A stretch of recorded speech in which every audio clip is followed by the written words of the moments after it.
아, 내가 이렇게까지 될 줄은 몰랐어. 이런 말 한 번쯤 들어봤거나 스스로 생각해 본 적 있지 않나? 대기업에서 몇십 년을 다니며 성실하게 일했다.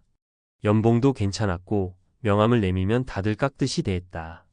가끔 친구들과 만나 술잔을 기울이며 우린 그래도 잘 살아온 거지라고 자부심을 가졌었다. 그런데 정년퇴직을 하고 난 후 모든 것이 달라졌다. 젊을 때는 퇴직 후 좀 쉬면서 살면 되지라고 쉽게 생각했지만 막상 현실에 닥치고 보니 돈이 문제였다. 은퇴 후에도 생활비는 계속 나가는데 수입이 뚝 끊기니 초조해졌다. 어쩌다 보니 몸을 움직여서라도 돈을 벌어야 했다. 그런데 60대가 할 수 있는 일이 많을까? 막상 찾으려니 택배, 경비, 요양보호사 같은 육체 노동 일자리밖에 남지 않았다. 오늘 이야기할 사람들도 나는 이런 일까지는 안 할 줄 알았다라고 생각했지만 현실은 달랐다. 은퇴 후 불안한 경제 사정 때문에 결국 요양보호사로 일하게 된 세 사람의 이야기다. 1. 전직 대기업 임원의 충격적인 은퇴 후 현실. 김성훈 가명, 63세 씨는 국내 굴지의 대기업에서 30년을 일한 임원 출신이다. 회식 자리에서는 부장, 과장들이 알아서 눈치를 받고 해외 출장도 수시로 다녔다. 직장 후배들은 늘 상무님, 이번 주 일정 괜찮으십니까? 라며 깍듯이 대했다. 그러나 퇴직 후 모든 것이 바뀌었다. 퇴직금과 모아둔 돈이 적지 않았지만 매달 나가는 생활비가 예상보다 많았다. 대기업 시절의 생활 수준을 유지하려니 퇴직금이 빠르게 줄어들었다. 그제야 김 씨는 이러다 몇 년 안에 바닥이 나겠다는 걸 깨달았다. 결국 아내와 상의 끝에 요양보호사 자격증을 따기로 했다. 몸을 움직이면서 돈도 벌고 건강도 챙기자라는 생각이었다. 하지만 막상 일을 시작하니 상상과 현실은 너무 달랐다. 아침에 출근하면 어르신들 기저귀부터 갈아드려야 해요. 처음엔 손이 떨려서 제대로 못했어요. 한때는 대기업에서 수백억짜리 프로젝트를 맡았던 내가 지금은 침대 정리를 하고 있어요. 하하. 인생이 이렇게 바뀌더군요. 김 씨는 일을 하면서도 가끔 내가 이렇게까지 해야 하나? 라는 생각이 들었지만 곧 깨달았다. 이것도 돈 버는 일이잖아. 누군가는 해야 하는 일이고. 예전과는 다른 방식이지만 다시 사회에서 자신의 역할을 찾았다는 점에서는 만족하고 있다. 2. 퇴직금이 바닥난 후 결국 선택한 요양보호사. 이정숙 가명, 61세 씨는 퇴직 후 남편과 함께 노후를 즐기려고 했다. 하지만 현실은 녹록지 않았다. 자녀 결혼 비용, 예상치 못한 의료비, 생활비 부담이 커지면서 퇴직금은 5년도 안 되어 바닥이 났다. 처음에는 파트타임 일을 찾아봤지만 나이 때문에 쉽게 구할 수 있는 일자리가 없었다. 결국 친구의 권유로 요양보호사 교육을 받고 일을 시작했다.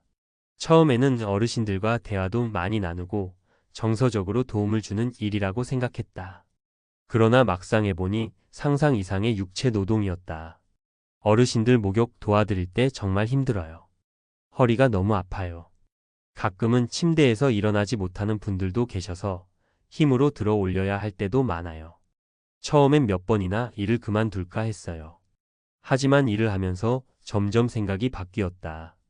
나도 언젠가 누군가의 도움을 받을 날이 올 텐데 지금 이분들을 돕는 게 의미 있는 일이구나. 그녀는 요양보호사 일을 단순한 생계수단이 아닌 자신의 삶을 의미 있게 채우는 일로 받아들이기 시작했다. 3. 65세 은퇴 후 다시 시작한 남자의 이야기. 박철수 가명, 65세 씨는 은퇴 후 30년 다닌 직장을 떠나 허무함을 느꼈다. 한평생 일만 했는데 이제 나는 뭐 해야 하지? 라는 고민에 빠졌다. 하지만 현실은 그리 낭만적이지 않았다. 한 달에 나가는 생활비가 부담됐고 노후 자금을 아끼려다 보니 외식도 줄이고 친구들도 잘 만나지 않게 됐다. 결국 박 씨는 우연히 본 요양보호사 교육 광고를 보고 도전해보기로 했다. 처음에는 남자가 요양보호사를 할 수 있을까 싶었어요. 그런데 의외로 남자 요양보호사가 필요한 곳이 많더라고요. 특히 몸이 불편한 남성 어르신들을 돌보는데 필요하대요. 박 씨는 일을 하면서 자신의 역할을 찾았다. 오히려 내가 이렇게라도 사회에서 쓰임이 있다니 기쁘다라는 생각이 들었다. 비록 젊었을 때처럼 돈을 많이 벌지는 못하지만 소소한 월급이라도 벌며 자부심을 가지고 있다. 결론 은퇴 후에도 내 길은 계속된다. 많은 사람들이 나는 요양보호사 같은 일은 안 할 거야 라고 말한다. 하지만 현실은 다르다. 예상보다 빨리 바닥나는 노후 자금 예정과 다른 일자리 시장, 그리고 경제적 불안은 은퇴 후 삶의 질을 크게 좌우한다. 은퇴 후에도 내가 어떤 일을 할 수 있을까?를 고민하는 사람이라면 직업의 종류를 가리지 말고 현실적으로 생각해 봐야 한다. 요양보호사 일은 힘들지만 한편으로는 의미 있는 일이다. 중요한 것은 나에게 맞는 일과 삶의 균형을 찾는 것이다. 한때는 대기업 간부였는데 지금은 요양원에서 침대 정리를 하고 있다. 이 말을 부끄러워하기보다는 그래도 난 여전히 누군가를 돕고 있고 내 자리에서 살아가고 있다. 그렇게 생각하는 것이 진짜 은퇴 후의 지혜 아닐까? 우리는 흔히 퇴직하면 편하게 쉬면서 살겠다고 생각하지만 현실은 그렇게 간단하지 않다. 경제적인 문제뿐만 아니라 삶의 의미와 자아 정체성을 잃어버리는 게 더 큰 문제다. 지금까지 우리는 예상보다 빨리 바닥나는 노후 자금, 다시 일을 해야 하는 현실, 그리고 요양보호사로 일하는 은퇴자들의 이야기를 나눴다. 그렇다면 이제 은퇴 후 제대로 된 준비를 한 사람과 그렇지 않은 사람의 차이, 그리고 은퇴 후에도 삶의 의미를 찾는 방법에 대해 이야기해보자. 1. 준비된 은퇴 vs 준비 안 된 은퇴 차이는 극명하다. 퇴직 후 어떤 삶을 살게 될지는 준비 여부에 따라 극명하게 갈린다. 1. 준비 없이 맞이한 은퇴 62세 최 씨의 이야기. 최 씨 62세, 전직 제조업 관리자는 퇴직 전까지 늘 바쁘게 살았다. 정년퇴직이 가까워지면서 퇴직하면 좀 쉬면서 여행도 다니고 하고 싶은 거 하면서 살 거야 라고 생각했다. 하지만 퇴직 후 1년 만에 현실을 깨닫게 된다. 여행은 돈이 많이 들어 자주 못 간다. 가족과 보내는 시간은 좋지만 점점 무료함을 느낀다. 경제적으로 점점 불안해진다. 처음에는 적금으로 생활했지만 1년이 지나자 이러다 몇 년 안에 바닥나겠다는 두려움이 찾아왔다.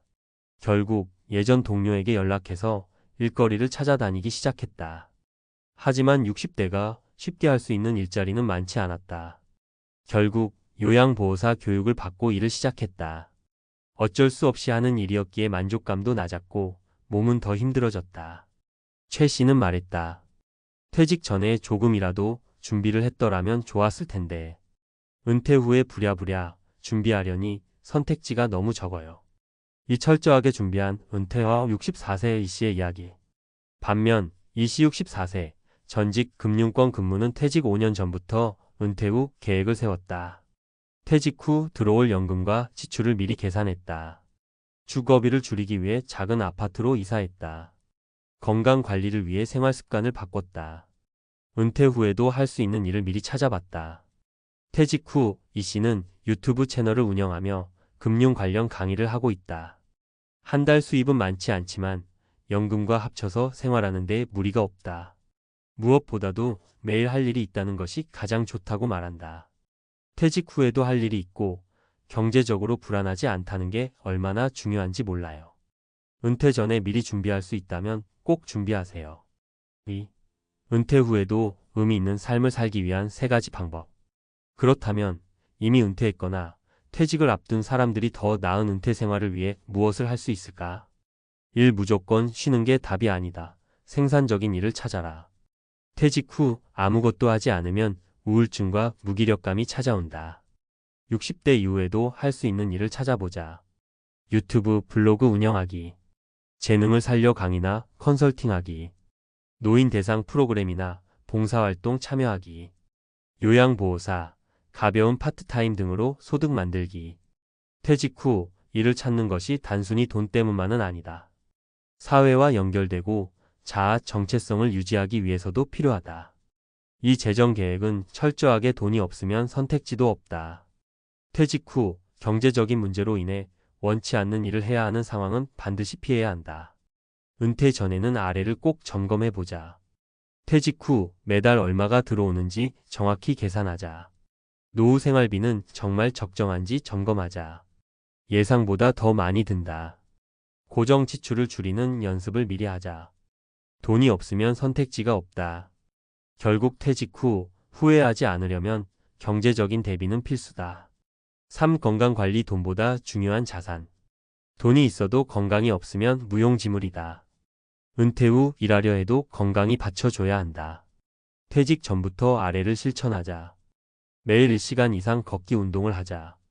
몸에 좋은 음식으로 식습관을 개선하자. 근력 운동을 꾸준히 해서 근육량을 유지하자. 건강하면 은퇴 후에도 다양한 활동을 할 수 있고 병원비 걱정도 줄어든다. 결국 건강이야말로 진짜 노후 자산이다. 결론 나는 은퇴 후에도 내 삶을 주도할 수 있는가? 한때는 대기업 간부였고 은퇴 후 요양원에서 침대 정리를 하고 있는 현실. 많은 사람들이 나는 그런 일까지는 안 할 거야 라고 말한다. 하지만 준비가 없으면 누구라도 그렇게 될 수 있다. 그러나 은퇴를 준비한 사람들은 다른 삶을 살고 있다. 퇴직 후에도 일을 하며 자아 정체성을 유지한다. 경제적인 불안 없이 안정적인 삶을 산다. 건강을 챙기며 여유로운 시간을 보낸다. 퇴직 후 가장 중요한 것은 내가 내 삶을 주도할 수 있느냐이다.